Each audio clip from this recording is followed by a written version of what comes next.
Hello and welcome back to the Holistic Frugivore Podcast. My name is Jess and I am an intuitive wellness coach. Sounds exciting, huh? I just took me a while to come up with a title of what I want to coach through. And it's not just nutrition based, and it's not just health based, which is why I came to intuitive wellness, because it's everything. It's everything that makes us well. Mind, body, spirit. It's all part of the process. So if you listen to my first podcast episode, I just did an introduction of who I was and what I wanted to cover.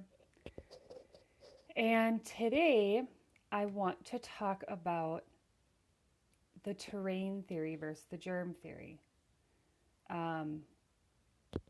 There's a very strong divide when it comes to health and wellness between the holistic approach and Eastern medicine versus the Western medicine and allopathic approach.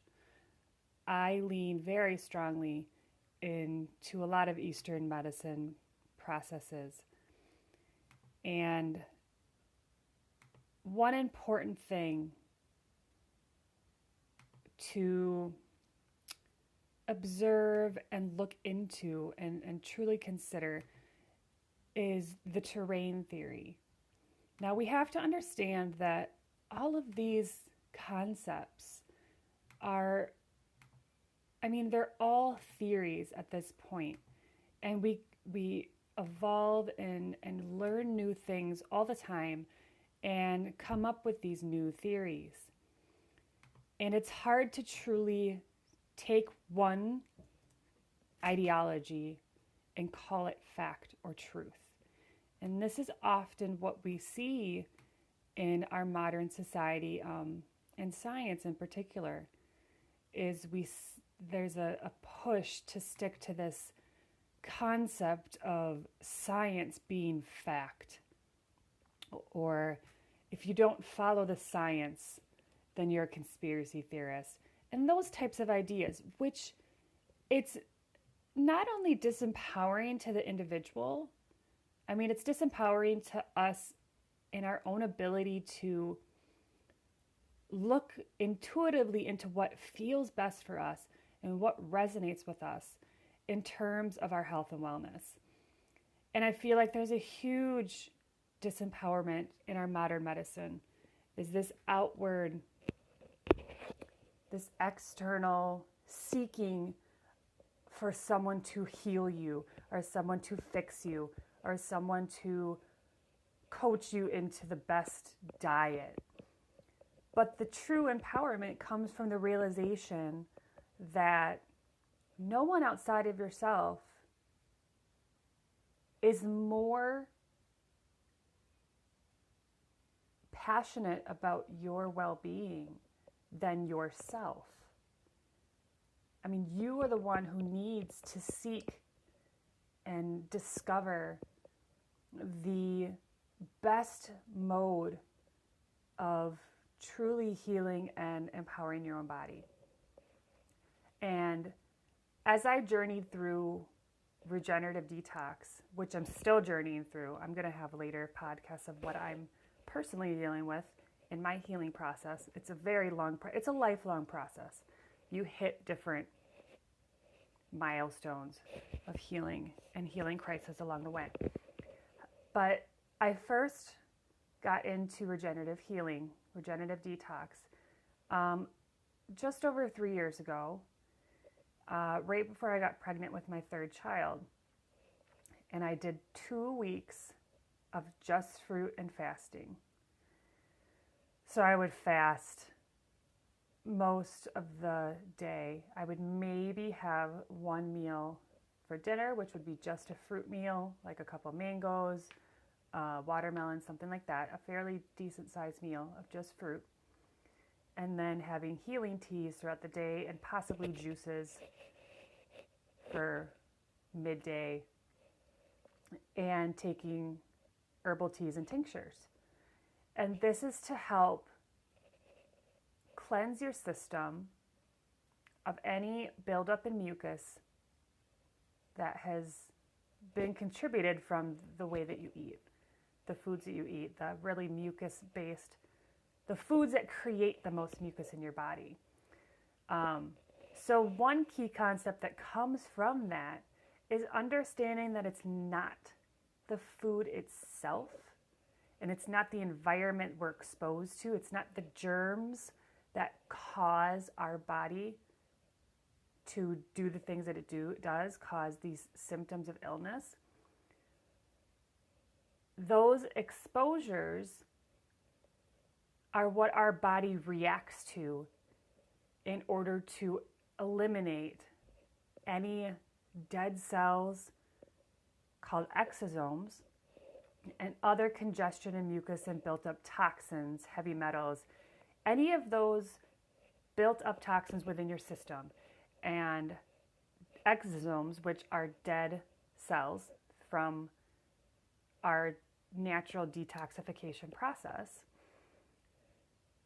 And all of this works into regenerative detox, which I speak to passionately when I work with any person. That's kind of our first direction when it comes to truly wanting to heal, is the fact that we can heal ourselves. So you come into this concept of terrain theory. So it's different from the germ theory. The germ theory is what most of our allopathic medicine works through. And basically the concept is that germs make us sick. You know, treat the patient, not the infection, is what, a more terrain-based concept is. Sorry, I flopped there. I'm on a website that's helping me, I want to describe in a naturopathic doctor's term of the difference between germ theory versus terrain theory. Okay.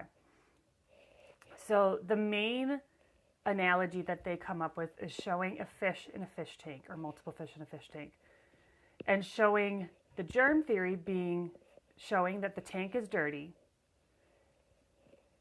and the way of fixing the sickness of the fish from the dirty tank is to give them some sort of medicine to fix them, or vaccinate them, or something to give them to try to fix the problem. However, terrain theory is the concept that the microbe itself means nothing, and the terrain is everything. And that was actually spoken, were the last words of Louis Pasteur, who is the father of the germ theory. So what does that mean? It means that our level of disease is from a weakened immune system. It's from a weakened body. So instead of just trying to fix the fish in a dirty tank by giving them some sort of medicine or vaccinating them to protect them from germs, as that's the concept behind a vaccine, is to give them a little bit of exposure to a germ or a virus to induce antibody production. So if they become exposed at a later date, they are able to fight it off. But there's so much flaw in that concept because you're still not focusing on the whole body, and that how we treat and honor our own system in every capacity, not just the food we eat, not just it's our thoughts, our intentions, the level of exposures that we get from the air, from the water, from our food, our spiritual connection to consciousness, all of it will either empower or disempower you. Okay, so that's one of the main aspects of germ versus terrain theory. So the germ theory, you're kind of the victim of your environment. And the terrain theory is that you are the creator of your environment. That just came to me now, and I think that's one of the best analogies I have felt. So remember that, and I'm probably going to make a meme about that later. I get a lot of kind of intuitive messages lately, which is why I speak to intuitive wellness often, is that I get so many intuitive messages, through our consciousness. It's not even my conscious thought. It's within conversation. Ideas come to me, and that is one of them. It's just kind of that realization, which if you get into the psychic of our mind, you'll understand that is claircognizance. Anyways, that's a whole nother podcast. So now let's talk about what is an exosome. Okay, so this is a really important thing to understand. And we've been talking about it so many times as holistic practitioners through this entire year of our COVID pandemic. And so many people have been trying to just inform the masses of how an exosome is, it's basically what we understand to be viruses. They're the same thing in this theory.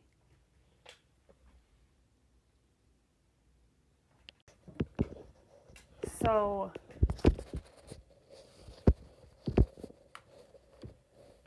Beauchamp is the one who first came up with the terrain theory. So basically he just proposed that the environment of the body determines what can live and not live. So if you are, and I was just explaining this to my children on the way home, because it's such a difficult time right now to be out and about with people masked and all this talk of a virus, and not only the virus, but our regular flu cases, which of course are lumped in. That's another, the flu, coronavirus, and pneumonia are all lumped together to kind of increase our numbers of cases, because they're all in the same realm of illness. They're lumped together because they're all the same type of symptoms from similar levels of disease within people. And that's why a lot of them look the same. I mean, one example of coronavirus is the lung issues, the upper respiratory issues, which is basically pneumonia. It's all related to the congestion and stagnation of our lymphatic system and the kidneys. So that is where you really begin to discover your own power when it comes to illness, and that all of these symptoms essentially there are signs for you to know where to begin healing your body. And most people don't even have the awareness that this is an option, that we can just strip down our body nutritionally, cleanse it out, and rebuild and regenerate at a very cellular level. That's what regenerative detox is. And that's where terrain theory comes in.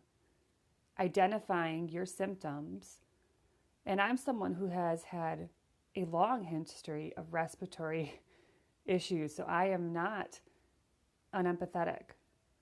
I've had bronchitis issues several times. I was on an inhaler for quite a long time when I was working or getting in shape for some triathlons. My lungs are very weak. I have a heart murmur. I have chronic sinusitis and congestion in my head. And those are all the things that I wanted to work through healing. And I knew that I did not want to go the medicine route, because I know that those medicines, those pharmaceutical products, are simply going to control the symptoms, which in turn continues adding toxins into your system and progressing your level of disease. And that's why we keep seeing something that starts small, slowly building up to kidney diseases and cancers and colon cancer. You know, colon, I kind of talked about it last time. The colon is the root, so significant to almost all disease.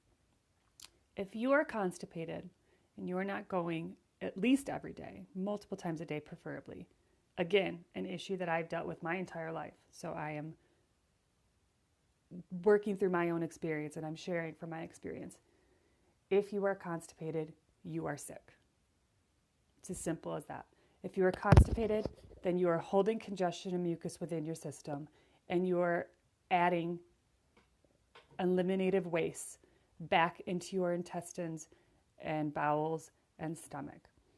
And that begins to eat away at those organs, which then create more progressed illnesses such as colitis and irritable bowel syndrome, acid reflux.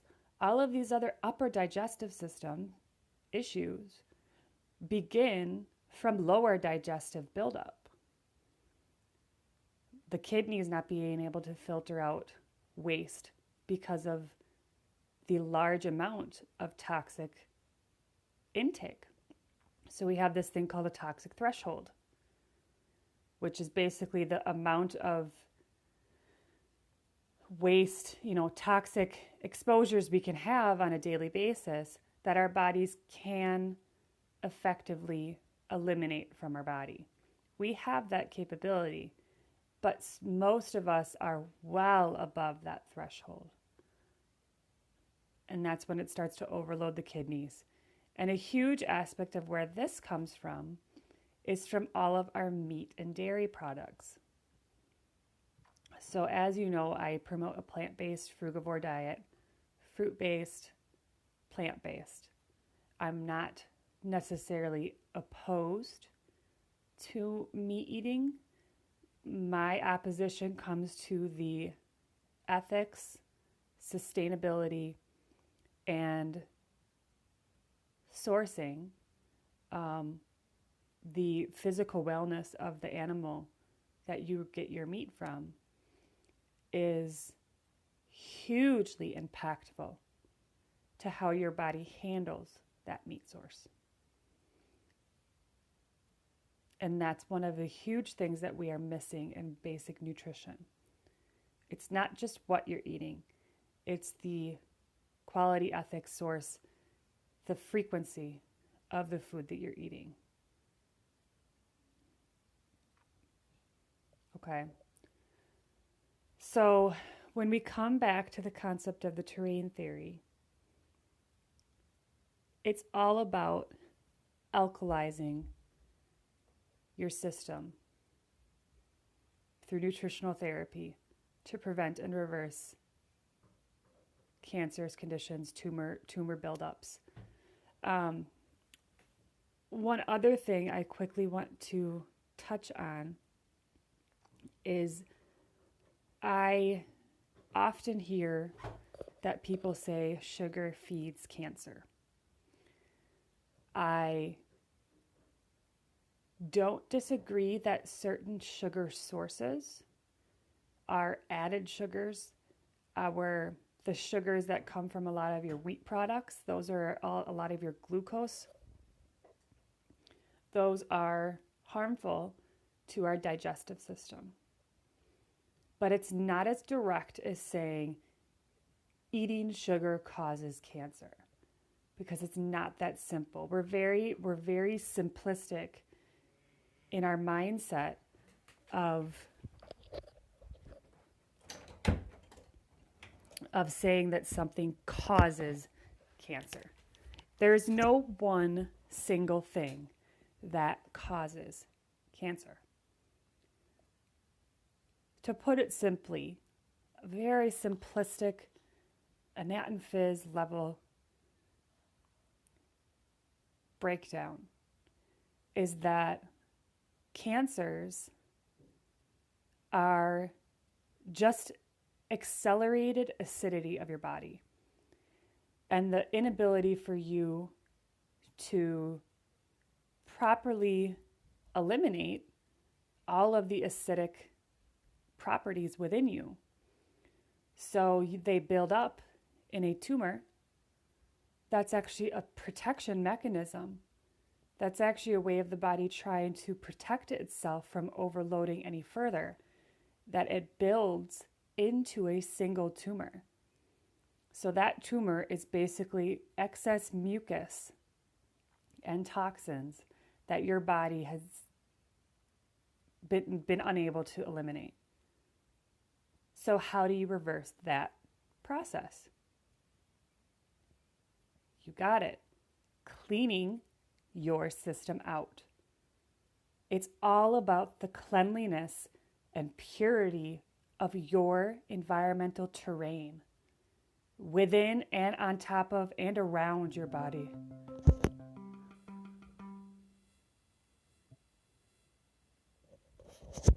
It's all huge. And it's everything that you think, touch, feel, the products that you use on your body, anything that you put on or in your body. And that's why I'm a huge advocate for holistic wellness. Because that's one of those things that a lot of people miss when they focus on nutrition and get hyper vigilant in the foods that they eat, and then are slathering themselves in toxic sunscreens and lotions and body washes and shampoos and just all of the stuff. The toothpaste, the fluoride in your toothpaste, it's massive, the amount of toxic exposures that we have on a daily basis. And it seems so overwhelming when you start to individually look at each of them. But then you start to understand why our society is so sick. I mean, most commercial products that you will buy in a store is toxic in some way. And it's not necessarily eliminating every single little thing. It's reducing it enough so that your body can still effectively eliminate. We are not perfect. We are not just fruit eaters. We have the pizza sometimes. We have chips. We have stuff. My son just had Subway, and my other son had a vegan burger from Burger King, both of which not anything I would consider a healthy option. While some people would,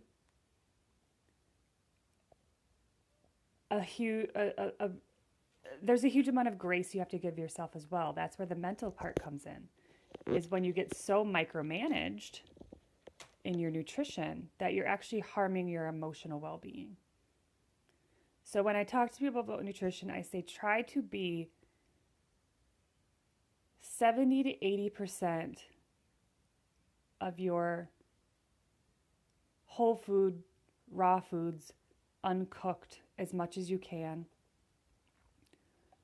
And then give yourself a little bit of maybe 10 to 20% leeway. And that's your maintenance diet. When you're doing an active detox, it's fully raw and fasting. See, the fasting is a huge part of it too, because you really have to give yourself a break from digestion. And I'm going to circle around to the meat part that I was initially talking about. If you have too much protein, and that's not just meat, however, meats in our society are a huge part of that protein aspect. Is that push for protein is a huge reason why so many kidney issues happen. Because when you eat meat, it is not opposed to what a lot of people on the carnivore diet want to say. It is not a natural, instinctual food source for humans. We are not hunters. We are not natural hunters. We are not carnivorous. Go tackle down your own meat with your hands. We are not that kind of carnivore. Cats, for the most part, are the only true carnivores on this planet. Mostly. I think probably like gators. It's very few. Most are either herbivores or omnivores. And even when we talk about omnivores, the amount of meat that they eat is not a huge part of their diet. And as humans, we are able to do something that animals cannot. And that is to tap into our heart and compassion and consciousness in a different way. We are able to have compassion for the well-being of others. And with that, we need to honor the life of other beings. And that means not contributing to an industry that abuses, exploits, and profits from these animals. The well-being of the animal is not a primary concern. And those are the industries that need to go away because they are harming us. Because when we're eating those types of meats, our body is trying to do two things. It's trying to not only digest that meat, which is harder, it's more difficult for our bodies to digest a meat protein. It just is. We are a more frugivore species, and I encourage you to go look into that yourself. I'm not here to answer everything there is to know about nutrition. I want to provide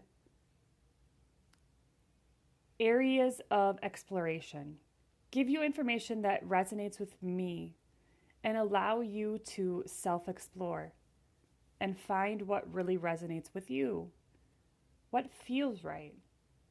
Speak to your intuition. Let it guide you. Because when I did that, that's when it felt right for me to go in a fruit-based way. It just felt better. My body felt better doing a regular fasting. I don't eat before noon, and I haven't been eating before 3 or 4. I usually only eat a dinner and then sometimes juices during the day and teas and water. But I don't eat as much as I used to. And I used to eat a lot. I was a personal trainer and I was all in with the protein and the powders and all of it. I've been there. And that's why I'm so passionate about speaking to this aspect, because they don't teach you this aspect as a nutrition coach or as a personal trainer. I never learned any of this. This was my own self-study.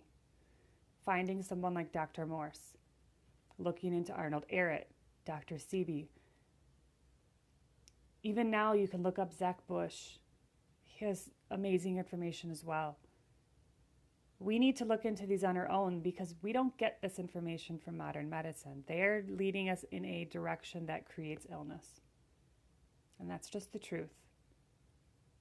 They don't profit from people who can heal themselves, empower their own self-healing through holistic living and frugivore, well, you don't have to necessarily call yourself a frugivore, just that conscious nutrition. So I'm already about a half hour in. I think I'm going to leave it at that for today. I spoke about pretty much everything I wanted to. And I'm not totally sure yet what I'm going to talk about next week. And I like to leave these podcasts. I'm not writing down information, and I'm not coming in super researched. I like to kind of let my let my intuition guide me in what I want to talk about, because often things come to my mind as I'm talking through points. I have little bullet points of what I want to talk about, and I make sure to hit those points, and then other things come to my mind as we're going through it. So I did write down that I wanted to talk about vaccines next week, but I actually think I'm going to talk about being a frugivore and what that means, how I came to that, what that looks like, and the regenerative detox aspect of it.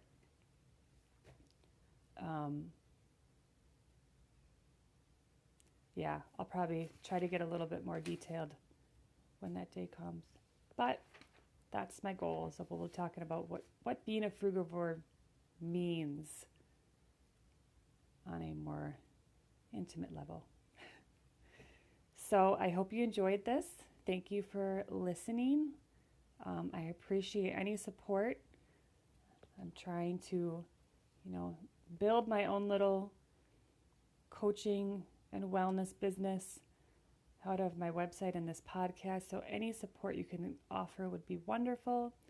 If you want to get any coaching from me, if you want to do a discovery session, or we can figure out a long-term plan for breaking down into regenerative detox and healing from that perspective, the whole intuitive wellness of it, you can find information about me and how to schedule with me on my website, theholisticfrugivore.com. And you can also find me on Instagram with that same name, The Holistic Frugivore. And I am on Facebook, just Jess Cannell. So follow me at all of those places. Check out my website. And join me next week when I talk about being a frugivore. So thank you for listening, and blessings and love to everyone. Thank you.